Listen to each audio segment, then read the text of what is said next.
Genesis chapter 1, verse 1. 4 Hebrew words that hide an entire world. In the beginning, God created the heavens and the earth. You have heard that line 100 times. 6 days, nice sequence, humans at the top, story over.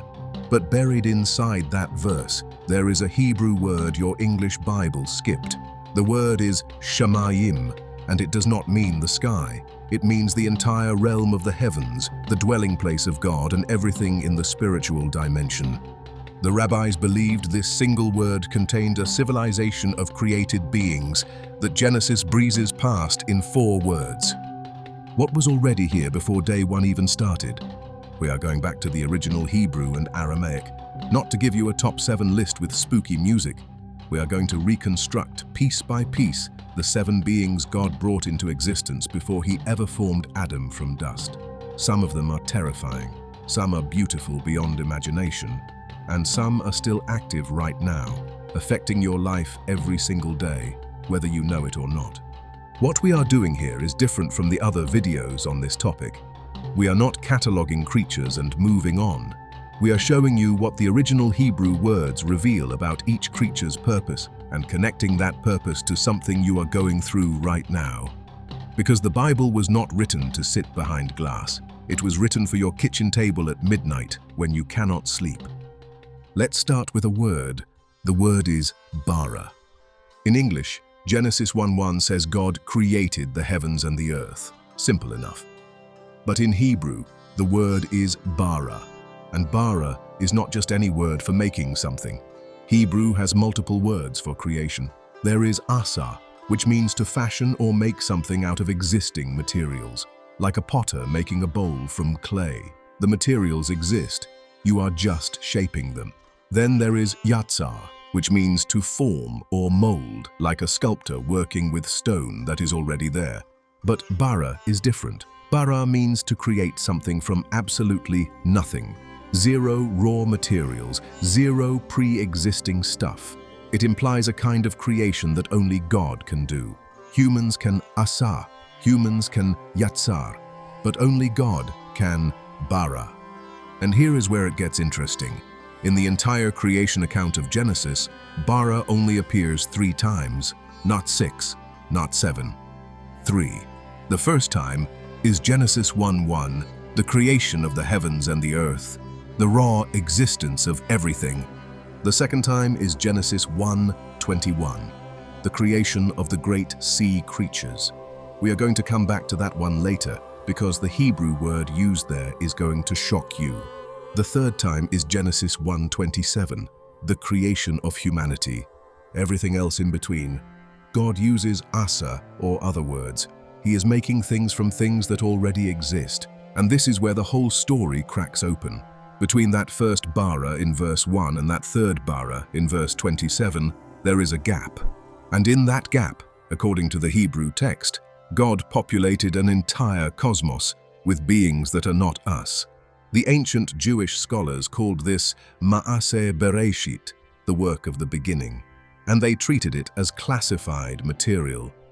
The Talmud records debates about whether this knowledge should even be taught publicly. The rabbis believed it had the power to either elevate or destroy the person who understood it, and they had good reason for that caution. Because the beings that inhabit that space between verses are the infrastructure of reality itself. They are the staff that was already on the ground before God built the house you live in.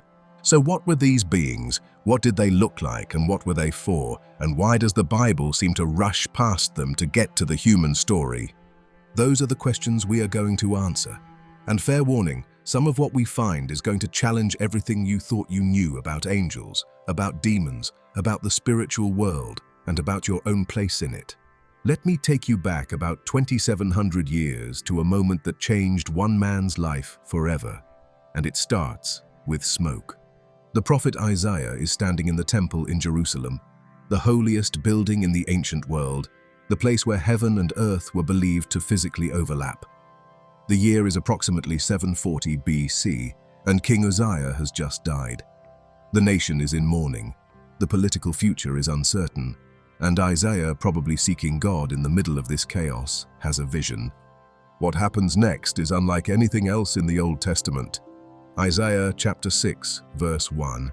He sees the Lord sitting on a throne, high and lifted up, and the train of his robe fills the entire temple. That image alone would be enough to stop you in your tracks.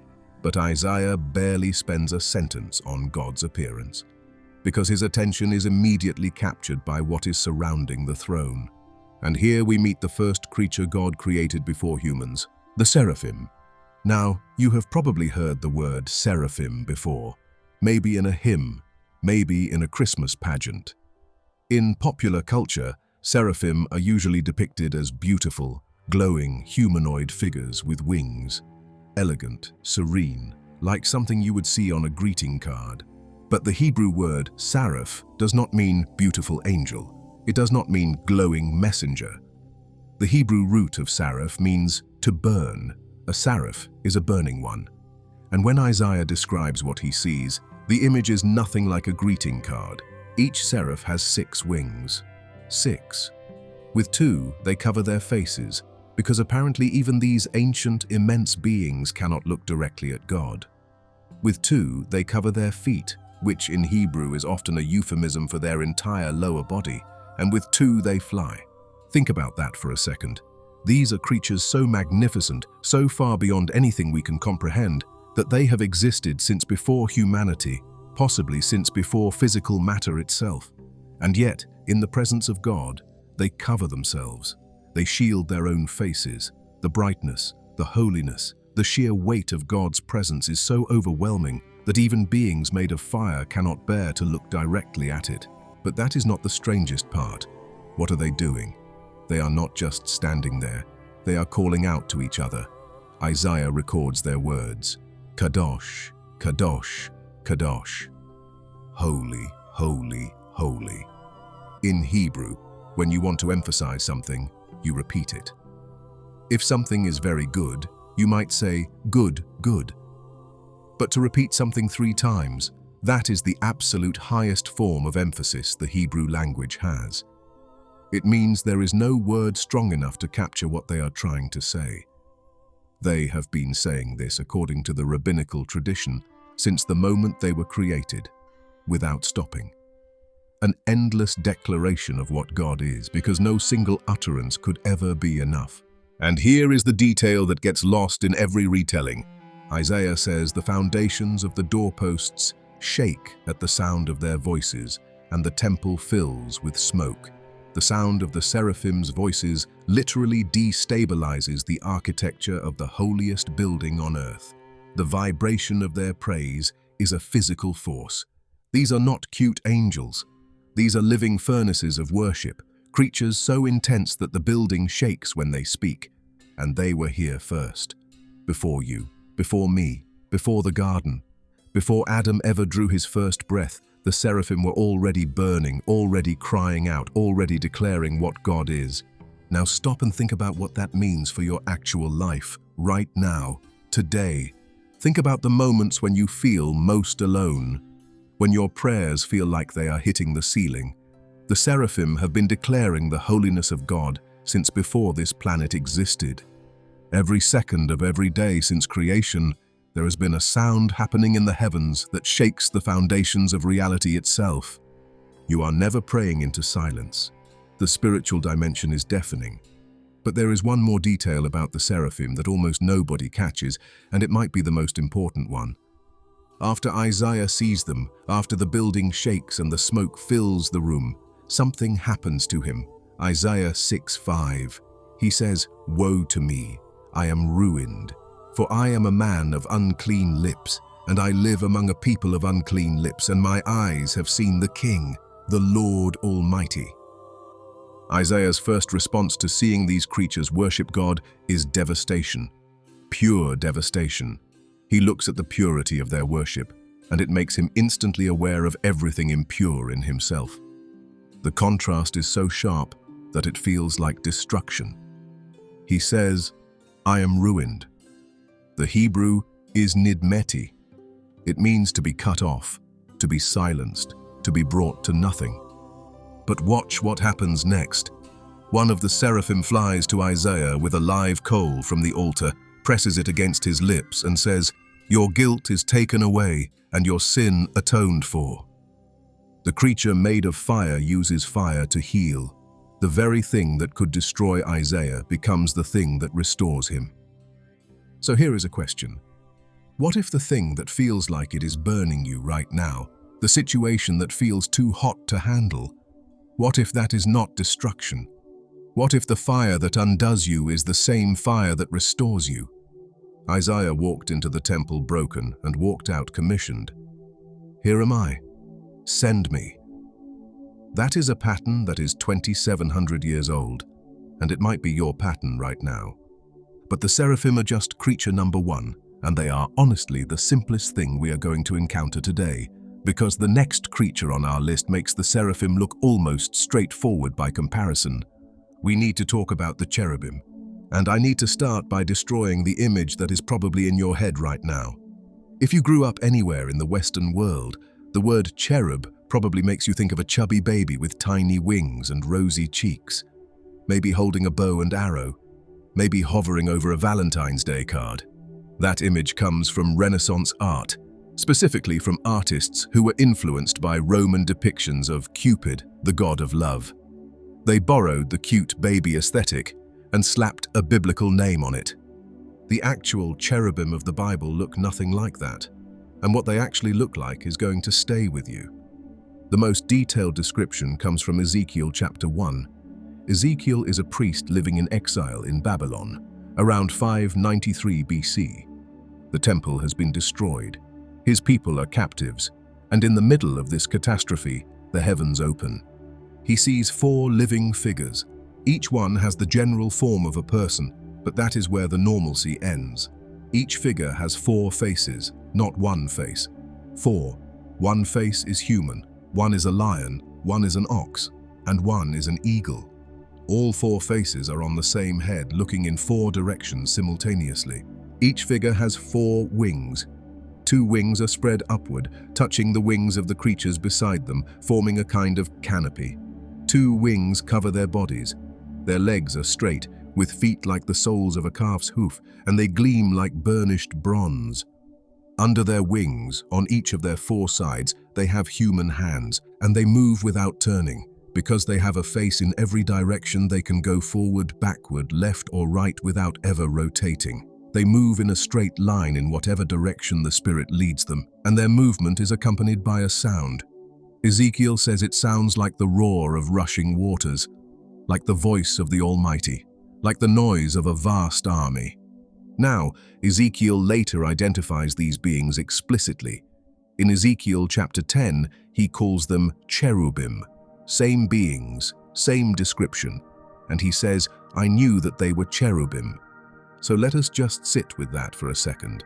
The cherubim are multi-faced, multi-winged, bronze-hoofed beings that move like lightning, sound like a waterfall crossed with an army, and have been part of God's reality since before Genesis chapter 3, where they first appear in the Bible's storyline. But here is where it gets really interesting. The 4 faces are not random. The ancient rabbis spent centuries discussing what each one represents, and their analysis is worth your time. The face of a lion. In the ancient world, the lion represented royalty, power, and dominion. It was the king of beasts. Proverbs 30:30 calls the lion mighty among beasts, who retreats before nothing. The face of an ox. The ox represented service, sacrifice, and patient strength. It was the workhorse of the ancient economy, the animal that plowed the field, threshed the grain, and carried the load without complaint. The face of an eagle. The eagle represented transcendence, speed, and vision from above. Isaiah 40:31 says that those who wait on the Lord will mount up with wings like eagles. And the face of a human. The human face represented intelligence, compassion, and relational capacity. The ability to think, to feel, to know, and be known. The cherubim carry, in their very structure, the fullness of what it means to be alive in God's creation, royalty and service, transcendence and intimacy, strength and compassion. All 4 faces, all at once. No contradiction. And here is where this gets personal. Think about yourself for a second. You probably over-identify with one face. You know the type. The person who is all lion, all power, all dominance, but has no ox in them, no capacity for patient service. Or the person who is all ox, always serving, always carrying, but they have lost their eagle. They never rise above the field they are plowing to see the bigger picture. The cherubim hold all four in tension, and maybe the question is not, which face am I? But which face have I been neglecting? Genesis 3:24.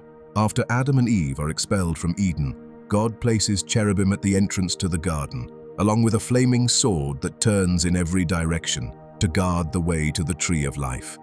That is the first time cherubim show up in the biblical narrative. They are not delivering a message or singing a song. They are guarding. These are sentinels, cosmic security. And the fact that God stations them at the border between the human world and Eden tells us something enormous about their nature. They exist at boundaries, between the sacred and the ordinary, between what humanity lost and what humanity longs for. And this is a pattern that repeats throughout the entire Old Testament. The curtain of the tabernacle, the walls of Solomon's temple, the fabric that covers the dwelling place of God. Wherever heaven and earth brush against each other, cherubim are stationed at the doorway. In fact, when Moses builds the Ark of the Covenant centuries later, God specifically instructs him to place two golden cherubim on top of the mercy seat, facing each other, with their wings spread over the cover. And the detail in the Hebrew is extraordinary. Exodus 25:20 says the cherubim's faces are to be turned ish el akiv, which literally means each toward his brother. They face each other, and their wings form a covering over the space between them. And God tells Moses in Exodus 25:22, "There, between the two cherubim, I will meet with you." Between the cherubim, that is where God shows up. Not above them, not below them, between them, at the threshold, at the boundary, at the place where two realities touch. And here is what gets overlooked. The cherubim and the mercy seat are made of one continuous piece of gold. The meeting place and the guardians are the same substance. You do not bypass the cherubim to get to God. You meet God between them. The threshold is the altar. And this is where it gets personal. Have you ever felt like you are standing at a boundary in your own life? Between who you were and who you are becoming? Between a season of loss and a season you cannot quite see yet? Between what you know and what you do not understand? The cherubim exist at thresholds, and the Bible says that is exactly where God meets people. Before you have it figured out, before you have arrived, right there in the gap, right there in the in-between, at the place where you are neither here nor there, and everything feels uncertain. That is sacred ground, and there are ancient beings stationed at every one of those thresholds, doing exactly what they were created to do. But the cherubim raise a question that brings us to our third creature, because Ezekiel's description of the cherubim includes details that overlap with another category of being that shows up in his visions. And these beings are so strange, so hard to describe, that scholars have debated for centuries whether they are the same thing as the cherubim or something entirely different. They are called the Chayot HaKodesh, the holy living creatures, and they might change how you think about purpose. Now, I need to be honest with you here. What we are about to get into is one of the most debated areas of biblical scholarship. Some scholars believe the Chayot and the cherubim are the same beings seen from different angles. Others argue they are distinct orders of creation. The text gives us evidence for both readings, but rather than pick a side and pretend the argument is settled, let us just look at what the Bible actually says and let you draw your own conclusions. That is how we do things here. In Ezekiel chapter 1, the prophet describes these beings before he identifies them as cherubim in chapter 10. But the description in chapter 1 includes a detail that does not appear in any other description of cherubim anywhere else in the Bible. And that detail is what makes some scholars believe we are looking at a separate order of beings entirely. Ezekiel 1:13. Between the living creatures, there is something that looks like burning coals of fire. like torches moving back and forth among them. The fire is bright, and lightning flashes out of it. The Shayo, the living creatures, are surrounded by fire. They do not just reflect light, they generate it, and the fire moves between them as if it has a will of its own. Like the living creatures are nodes in some kind of celestial circuit, and the fire is the current running between them. Now here is the Hebrew detail that matters. The word Ezekiel uses for living creatures is Shayot. Chayot comes from the root chai, which means life, not just alive, life itself. These beings are not merely living things. They are expressions of life in its purest, most concentrated form. Think of it this way. Imagine you could see electricity, not the wire, not the light bulb, the energy itself, walking, breathing, looking at you with intention. That raw force that makes dead circuits light up and dead screens glow, except it has a form and it moves with purpose. That is the closest analogy I can give you for what a Chayo is. It is the force of life itself, given a shape, given eyes, given direction. The ancient Jewish mystical tradition, the Kabbalah, placed the Chayot HaKodesh at the very highest level of the angelic hierarchy, higher than the seraphim, higher than the cherubim. They are described as the living engines of God's throne, the beings whose very movement creates the energy that sustains reality. Maimonides, one of the greatest Jewish scholars who ever lived, wrote in the 12th century that the Chayot are closest to the divine presence, and that their level of understanding and proximity to God is beyond anything a human mind can fully grasp. And here is a detail about the Chayot that connects to one of the deepest human struggles. Ezekiel 1:11 says their wings are spread upward, each touching the wing of the creature beside it. They are connected. No single Chayot operates alone. Their design requires connection. If you have been trying to figure out your purpose in isolation, the Chayot suggest that maybe you are asking the right question in the wrong setting. Purpose might not be a solo discovery. It might be something that only reveals itself when your wings are touching someone else's. This next part is the one that might hit closest to home. The Chayot are described as being in constant motion. They go wherever the Spirit directs them, without hesitation, without turning aside, without looking back. Ezekiel 1:12 says, "Each one went straight ahead. Wherever the Spirit would go, they went, without turning as they went. They did not hesitate. They did not second guess. They did not look over their shoulder at the road not taken." Now think about your own life.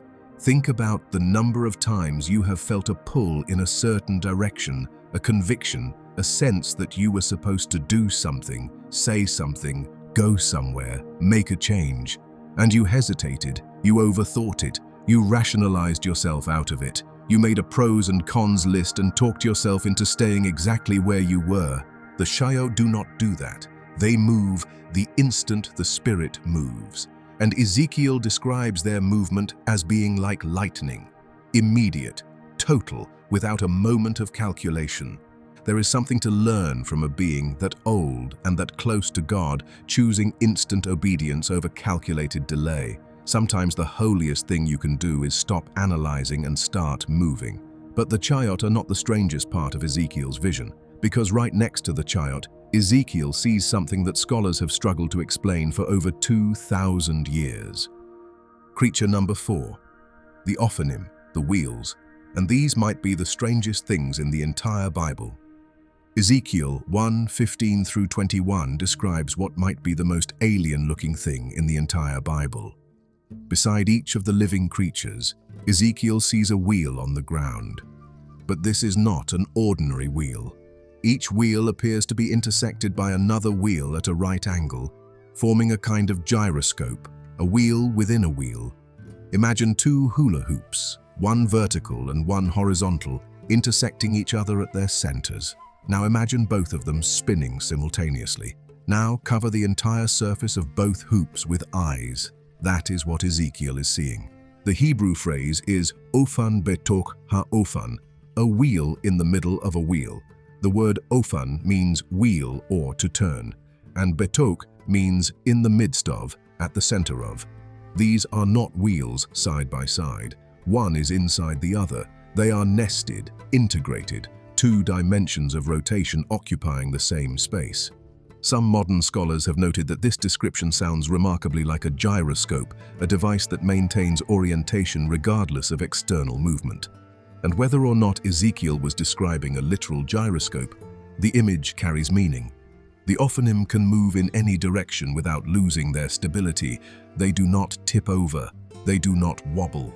Their motion is perfect and constant regardless of the chaos happening around them. And here is the detail that genuinely makes the hair stand up on the back of your neck. The rims of the wheels are covered with eyes. All the way around, hundreds of eyes, set into the structure of these spinning, interlocking wheels. Ezekiel 1:18 says, "Their rims were high and awesome, and the rims of all four were full of eyes all around." The Hebrew word for awesome here is yirah, which is the same root as the word for the fear of the Lord. These wheels are not just unusual. They invoke the kind of awe that is mixed with trembling. They are yirah-inducing. They are the kind of thing that makes you want to look and look away at the same time. Ezekiel says, "The wheels move in whatever direction the chariot move, because," and this is a direct quote from the text, "the spirit of the living creatures was in the wheels." Now, your first instinct hearing this is probably to say, okay, those are just wheels, not creatures. But the ancient Hebrew scholars disagreed. In the book of Enoch, the Ophanim are listed as a distinct order of celestial beings, beings whose form happens to be interlocking rings covered in eyes. In the Jewish mystical tradition, they are ranked higher than the seraphim because of their defining characteristic: sight. In that tradition, sight is understanding. To see clearly is to know truly, and the eyes are the detail that matters most. In Hebrew, the word for eye is ayin, which also means spring, and carries the connotation of deep perception. The Ophanim are covered in ayin, creatures made entirely of seeing. The Bible presents a universe in which nothing happens unobserved. That can feel terrifying. But here is what gets overlooked. If nothing is unseen, then your suffering is not unseen either. The nights when you cried alone, the effort nobody thanked you for, the prayer you kept praying long after it felt pointless, the Ophanim saw all of it. It was never wasted. 2 Chronicles 16:9 says, "The eyes of the Lord range throughout the earth to strengthen those whose hearts are fully committed to Him, not to catch you failing, to find people to strengthen." Every time you choose faithfulness, when nobody is noticing, those eyes found what they were looking for. The Ophanim are not surveillance, they are search and rescue, so we have four beings so far.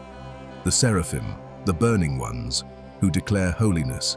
The cherubim, the guardians of thresholds. The chariot, the living engines of life itself. And the Ophanim, the seeing wheels. Close your eyes for 3 seconds right now. Do it. In those 3 seconds, the seraphim did not stop singing. The cherubim did not leave their post. The Ophanim did not stop spinning. Everything we have talked about was happening while your eyes were shut. It is happening right now. And if even a fraction of it is accurate, you are sitting inside a universe that is far more active and far more attentive than you have ever imagined. And here is where the story takes a very different turn. Because the next creature on our list is not found in the visions of Isaiah or Ezekiel. It comes from a much darker, more disputed section of Scripture. And unlike the first four beings, this one is not described as a worshipper or a guardian or a messenger. This one is described as a watcher, and the implications of what it watches and what it does with what it sees have fueled some of the most controversial debates in the history of biblical interpretation. We need to talk about the Irene, the watchers, and this is where the story gets dark. Now, if you have ever read the book of Daniel, you probably remember the big famous stories: the lion's den, the fiery furnace, Nebuchadnezzar's dream. But there is a passage in Daniel chapter 4 that you have probably read right past without realizing you just encountered an entirely different category of celestial being. Daniel 4:13. Nebuchadnezzar, the king of Babylon, is recounting a dream. He says he saw a tree of enormous height that grew until it reached the sky and was visible to the whole earth. Here is what he says next. I saw in the visions of my head as I lay in bed, and behold, an ear, a watcher, a holy one, came down from heaven. The word is ear. It is Aramaic, not Hebrew, because this section of Daniel is written in Aramaic, and ear means watcher or wakeful one. It describes a being whose primary characteristic is that it never sleeps. It is always awake, always observing, always alert. Now, Daniel chapter 4 only mentions the watchers briefly as part of Nebuchadnezzar's dream, but the concept of the watchers, the Erin, shows up in a much more extensive and much more disturbing way in a text that did not make it into most modern Bibles, but that was considered sacred scripture by many early Jews and Christians. And before some of you click away thinking, oh no, he is about to treat the book of Enoch like it is scripture, stay with me, because whether you consider this book canonical or not is actually beside the point right now. What matters is that the Apostle Jude in the New Testament quotes it directly. Jude verse 14, that is in your Bible. So whatever you think about the book of Enoch, the New Testament thought it was worth referencing, and that means it is worth understanding what it says. The book of Enoch. First Enoch is an ancient Jewish text dating to at least the 3rd century BC. The Dead Sea Scrolls contained more copies of it than almost any other text outside of the Torah. The Ethiopian Orthodox Church still includes it in their canon today. We are not treating it as infallible scripture, but we are not ignoring it either, because the New Testament quotes it directly, and the earliest Jewish communities clearly took it seriously. We can learn from it without building our entire theology on it. And in First Enoch, the Watchers are given a backstory that reads like the most dramatic origin story ever written. According to First Enoch, a group of 200 Watchers descended to Earth on Mount Hermon, the tallest peak in the region, literally the place where Earth came closest to heaven. They chose the thinnest boundary deliberately, and the name Hermon itself may be related to the Hebrew word cherem, meaning devoted to destruction, the mountain of the banned ones. What comes next reads like the opening of a thriller. According to Enoch, these Watchers made a pact. They bound themselves by oath. They knew what they were about to do was a violation. It was not ignorance. It was not an accident. It was a calculated, collective decision. Semyaza was actually worried that he alone would bear the punishment, so he made the others swear. Let us all swear an oath and all bind ourselves by mutual imprecations not to abandon this plan, but to do this thing. This detail matters because it eliminates the defense we all reach for when we cross a line. I did not plan it. It just happened. I was not thinking clearly. The Watchers planned it. They discussed it. They took an oath, and they did it anyway. Some boundaries are not crossed by accident. They are crossed by decision, and the text wants you to see that clearly. And these Watchers did something that violated the fundamental order of creation. They saw human women, they desired them, and they took them as wives. Pay close attention to the language. They saw, they desired, they took. The same 3 steps as Eve in the garden. See, desire, take. Whether it is a human in a garden or a Watcher on a mountain, the anatomy of the fall is identical. It starts with the eyes, moves to the heart, and ends with the hands. That is the blueprint of every boundary you have ever crossed, and understanding it might be the most practical thing you take away from this entire video. But the consequences did not stop with the Watchers themselves. The offspring of these unions, according to Enoch, were the Nephilim, giants of enormous size and appetites who terrorized the earth and whose violence was so extreme that it provoked God to send the flood. Now, whether you take First Enoch as literal history, as allegory, or as ancient theological speculation, the point is that the concept of the Watchers was deeply embedded in ancient Jewish thought. These were beings who were created to observe, to be God's eyes on the boundary between the spiritual and physical worlds. And some of them, according to this tradition, broke rank. They were not supposed to interact, they were supposed to watch. And the moment they crossed that line, the consequences cascaded through the entire created order. Genesis 6:1-4 echoes this tradition. The sons of God saw the daughters of men, and they took wives for themselves of all that they chose. The phrase sons of God is Bene Elohim, in Hebrew, and throughout the Old Testament, Bene Elohim consistently refers to celestial beings, not humans. Job 1:6 uses the exact same phrase to describe beings who present themselves before God in the heavenly court, and Satan is among them. So what we have here is a category of being, the Watchers, created to observe the boundary between heaven and earth. And in the Enochic tradition, some of them could not resist crossing it. They saw beauty on the other side and they reached for it, and everything fell apart. Have you ever been in a position of trust, a role where you were supposed to hold a boundary and you crossed it? Maybe it was a relationship. Maybe it was a moral line you swore you would never cross. The story of the Watchers is the story of what happens when beings designed for one purpose abandon it, because the thing they want feels more real than the thing they were made for. The devastation ripples outward. It always does. I am just reading you what the text says. The Watchers broke their assignment, and the entire antediluvian world paid the price. But here is where the story flips in a direction you did not see coming.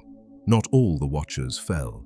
Daniel 4:17 describes the decree against Nebuchadnezzar as coming from the Watchers, plural, the Holy Ones, plural. The faithful Irene are still at their posts, still awake, still watching, still holding the line that their brothers crossed.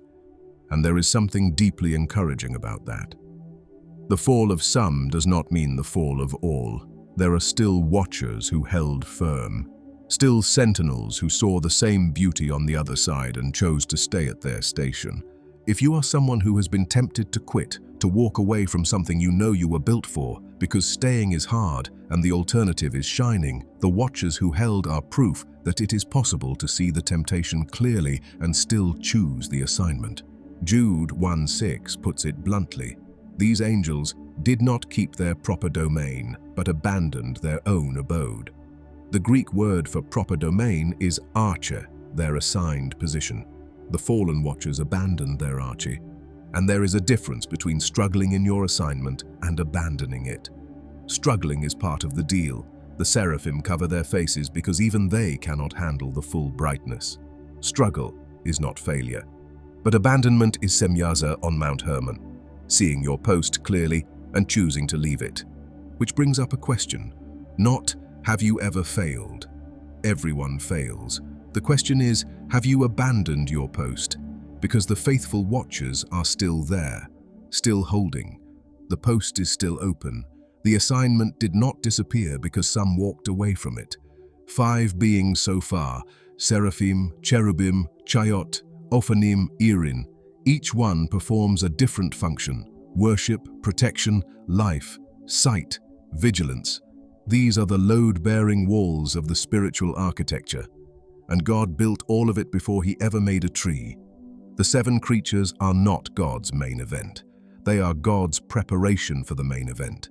The stage, the security detail, the orchestra that was already playing when you walked through the door.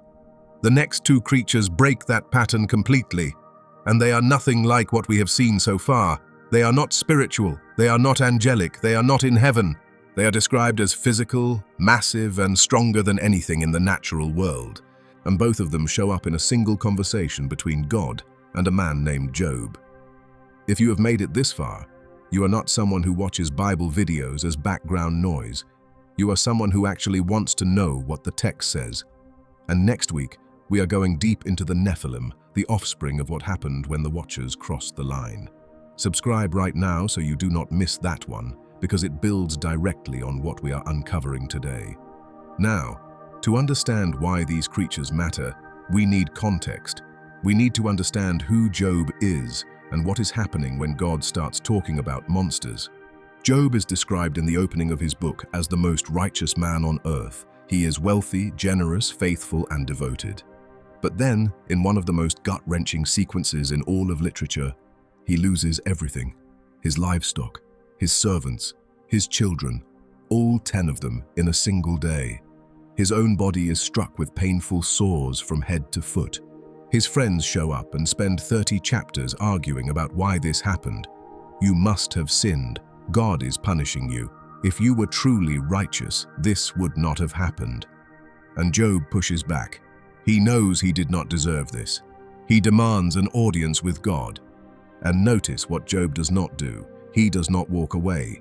He argues with God, which is actually a form of faith. You do not argue with someone you do not believe exists. If you are angry at God right now, that is not the opposite of faith. That is faith with a bruise on it. And God can handle a bruised faith. God shows up. And what he does next is the last thing anyone expected. God does not explain. God does not give Job a theology lecture. God does not even mention Job's suffering directly. Instead, God does something utterly unexpected. God gives Job a nature documentary. Starting in Job chapter 38, God takes Job on a tour of creation. Where were you when I laid the foundations of the earth? Have you entered the storehouses of the snow? Can you send lightning bolts on their way, and do they report to you, "Here we are"? Do you know when the mountain goats give birth? Do you watch when the doe bears her fawn? Does the hawk take flight by your wisdom? Does the eagle soar at your command? Question after question after question, and every single one is designed to remind Job that the universe is vastly larger, older, and stranger than anything a human mind can fully contain. But there is a subtlety in God's speech that almost always gets overlooked. God is not bullying Job. He is widening Job's perspective. Your pain is real, but you have only seen a fraction of what exists. Let me show you the rest. And at the climax of this tour, in chapters 40 and 41, God does something remarkable. He introduces Job to two specific creatures, and he describes them in more detail than almost anything else in the entire speech. The first is the behemoth, Job 40:15. Look at behemoth, which I made along with you. That phrase, which I made along with you, is fascinating. The Hebrew is Asher Asiti Imak. God is saying, I made this creature. I also made you. You are peers in creation. It is a leveling statement. Whatever you think you are, Job, you and this thing were shaped by the same hands. So what is behemoth? The Hebrew word is behemoth, and it is the plural of behemah, which means beast. But this is not a normal beast. The plural form is what scholars call a plural of majesty, the same grammatical structure used in Elohim, the plural name for God. Behemoth does not mean beasts. It means the beast, the ultimate beast, the beast of beasts. And the description God gives is staggering. Its tail sways like a cedar tree, not a twig, not a branch, a cedar, one of the largest trees in the ancient Near East. Its bones are like tubes of bronze. Its limbs are like bars of iron. It eats grass like an ox, but it lies under the lotus plants, hidden among the reeds in the marsh. The river churns and it is not alarmed. It is secure even though the Jordan surges against its mouth. Now some commentators have tried to identify behemoth as a hippopotamus or an elephant. And on a surface level, some of the description fits. But a hippo does not have a tail like a cedar tree. Neither does an elephant. And the language God uses elevates this creature far beyond any known animal. God calls behemoth the first of the works of God. In Hebrew, Reshit Darka El, the beginning of God's ways. That phrase is extraordinary. It implies that behemoth was among the first things God made. One of the originals, not an afterthought. A creature so fundamental to the created order that God brags about it to a man who is suffering and confused, as if to say, before I explain your pain, I need you to understand the scale of what I have built. And God is not done. Job 40:18. His bones are like beams of bronze, his limbs like bars of iron. This is metallic language, as if God built this creature from the same materials you would use to construct a fortress. Behemoth is engineered for permanence. A raging river does not alarm it. It is secure, though the Jordan should surge against its mouth. The Jordan flooding against its mouth does not scare it. The Jordan at flood stage killed people, swept away camps. And Behemoth treats it like a sprinkler. It is standing in the flood, and it is not alarmed, because its nature is built for things far bigger than a river. And here is the part of the Behemoth passage that I think is the most important and the most overlooked. God says in Job 40:19, only its maker can approach it with a sword. Nobody else can tame it. Nobody else can control it.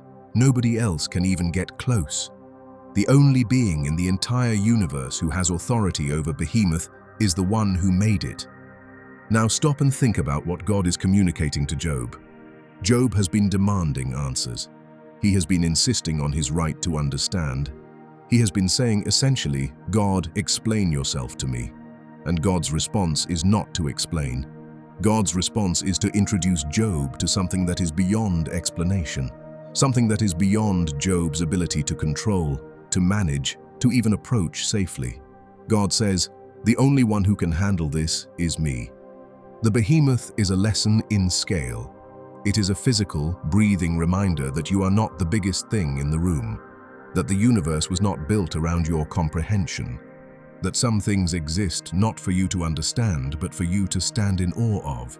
And that is not a cruel message, that is actually a liberating one.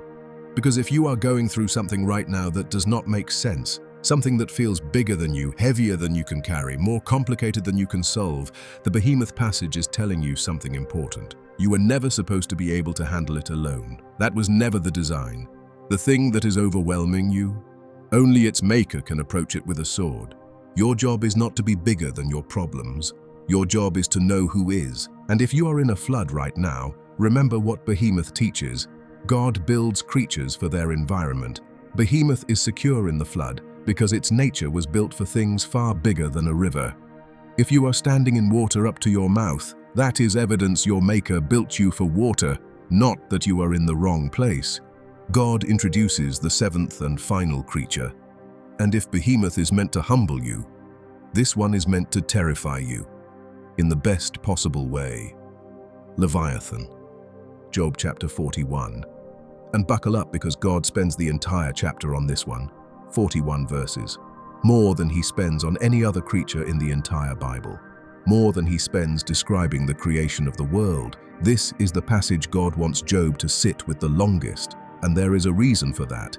God saves his longest, most detailed creative description for the creature that best illustrates the gap between human power and divine power. Leviathan is not just a creature, it is an argument. Can you pull in Leviathan with a fishhook or tie down its tongue with a rope?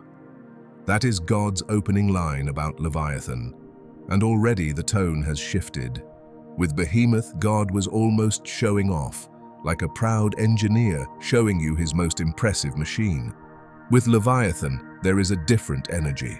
This is a warning. Can you put a cord through its nose or pierce its jaw with a hook? Will it keep begging you for mercy? Will it speak to you with gentle words? Will it make an agreement with you for you to take it as your slave forever? Every question is rhetorical. Every question has the same answer. No, you cannot.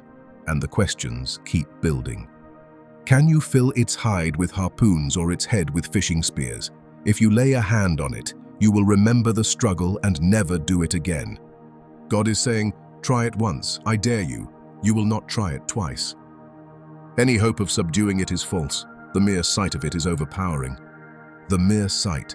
Forget the fight. Forget the battle. Just the sight of this thing is enough to overwhelm you. Whatever confidence you walked in with, it will be gone before you even engage. God gets specific, and the description that follows is unlike anything else in the Bible. Its teeth are ringed with terror. Flames stream from its mouth. Sparks of fire shoot out. Smoke pours from its nostrils as from a boiling pot over burning reeds. Its chest is hard as rock. When it rises up, the mighty are terrified.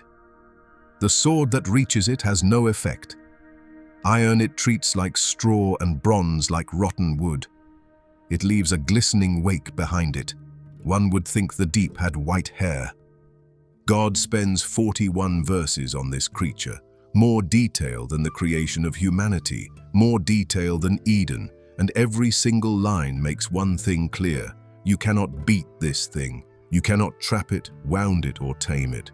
God is painting a picture of something that is completely, totally, and absolutely beyond human control. Forget the crocodile theory. Forget the whale theory. This is a creature that breathes fire. That is not metaphor. The The Hebrew is explicit. Lapidim means torches. Kedod Esh means sparks of fire. Ashan means smoke.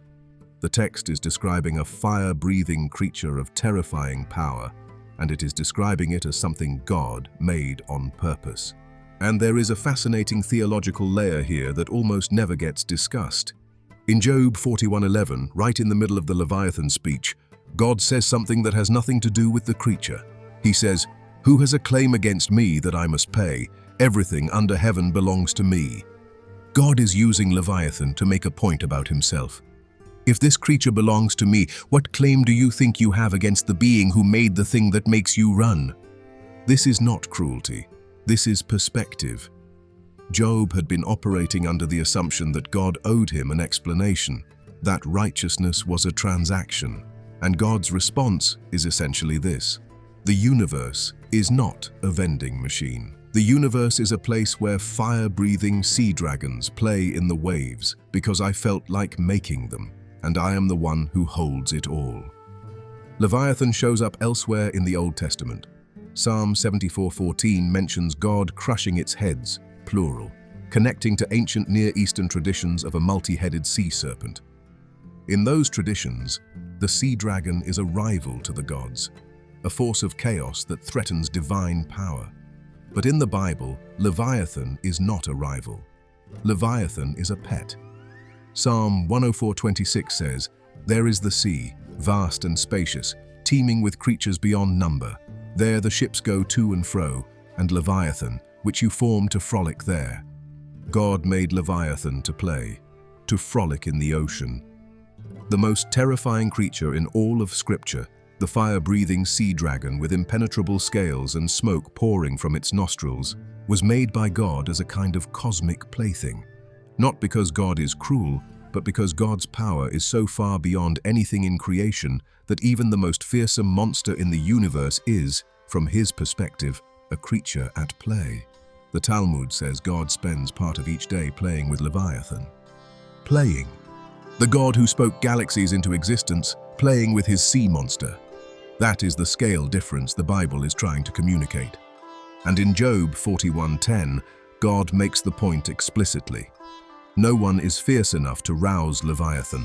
Who then is able to stand against me? That is the punchline. That is the whole reason God brought up Leviathan. If this creature, the most terrifying thing in the natural or supernatural world, is something I made for fun, then what does that tell you about me? If the thing you are most afraid of is my hobby project, what exactly are you worried about? Now, let me bring this out of ancient poetry and into your bedroom at 2 in the morning, because theory is easy and 2 a.m. is when reality hits. Think about the thing you are most afraid of right now, the thing that keeps you up at night, the diagnosis, the debt, the relationship that is crumbling, the future you cannot see, the past you cannot fix. Whatever it is, whatever your personal Leviathan looks like, the Bible's claim is that God made something bigger than that and then played with it. Your Leviathan is real. I am not minimizing it. It breathes fire. It has scales. It churns the water and makes the deep boil. But the God who is on the other end of your midnight prayers once looked at an actual fire-breathing sea dragon and said, "I made this one for fun." That does not make your problem disappear, but it reframes who is standing with you inside it. And Job got it. After the Leviathan speech, Job responds with the line that resolves the whole book. "My ears had heard of you, but now my eyes have seen you." Job went from hearing about God to seeing God. And the bridge was not a theology class. It was a fire-breathing dragon and spinning wheels covered in eyes and the sheer uncontainable wildness of what God has made. Sometimes the thing that brings you from second-hand faith to first-hand encounter is a confrontation with something so far beyond your control that you are forced to let go. And in the letting go, you finally see. Everything we have covered comes down to this: 7 beings, seraphim, cherubim, chayot, Ophanim, Watchers, Behemoth, Leviathan, all created before you. And here is why that matters. We go through life feeling like the story starts with us, like the universe was a blank slate, and then we showed up. and now the plot is happening. But the Bible says that by the time you arrived, the story was already ancient. The seraphim had already been singing. The cherubim were already guarding. The Ophanim were already watching. The watchers were already at their posts. Behemoth was already standing in the marshes. Leviathan was already churning the deep. You walked into a story that was already in progress. And that might feel disorienting. It might make you feel small, but there is something hidden in that smallness that changes everything. Of all the beings God created, only one required the special word bara.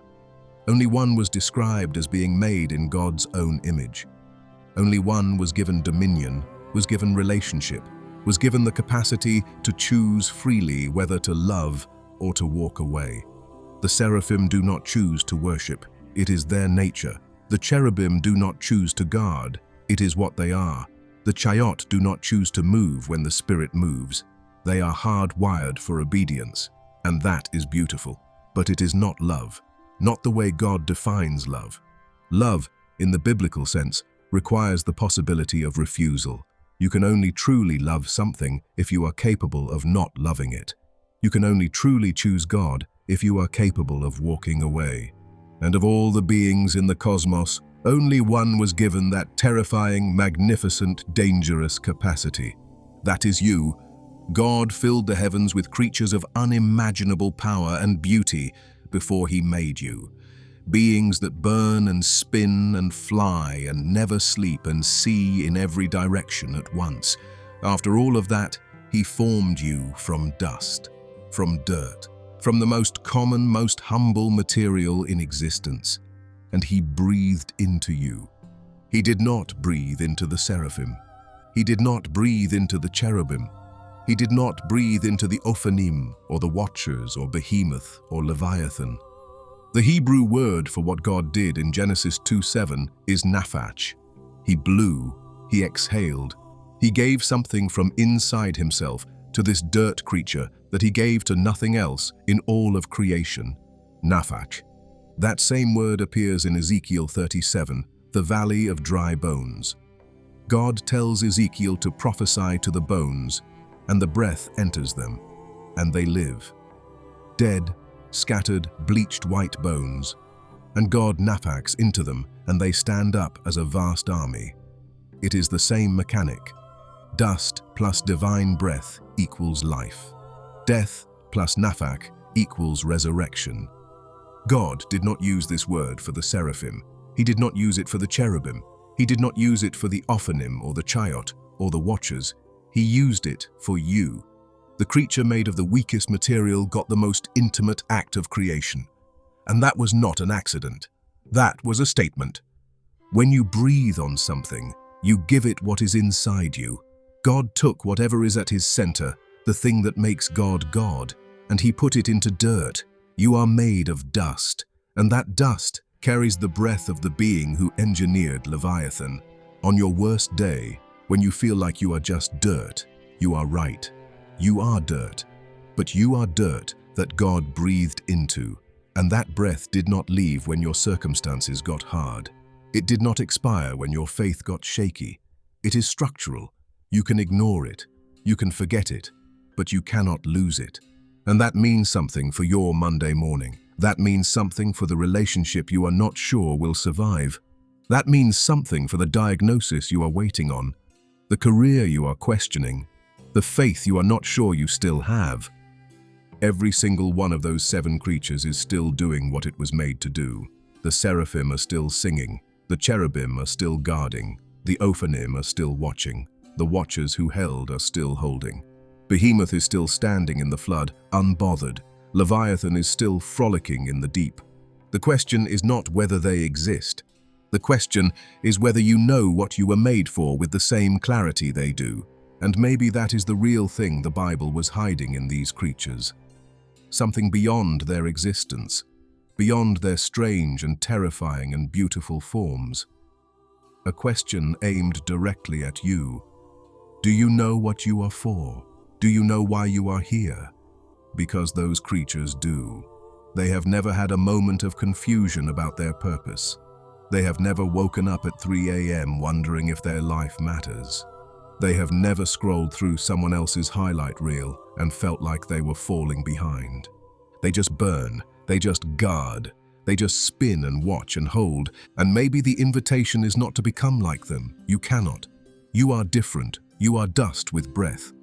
But maybe the invitation is to find that same clarity, to stop performing a purpose and start living one, to stop asking, what should I do with my life, and start asking, what was I breathed into existence to be? Because the answer to that question is not somewhere out there. It is in the same breath that has been inside you since the day you were formed. And if the God who made Seraphim and Leviathan thought you were worth breathing into, then the answer is probably bigger than you think. Go back to Genesis 1:1. The Shamayim and the Eretz, the spiritual realm and the physical realm. Every creature we talked about exists in one of those categories.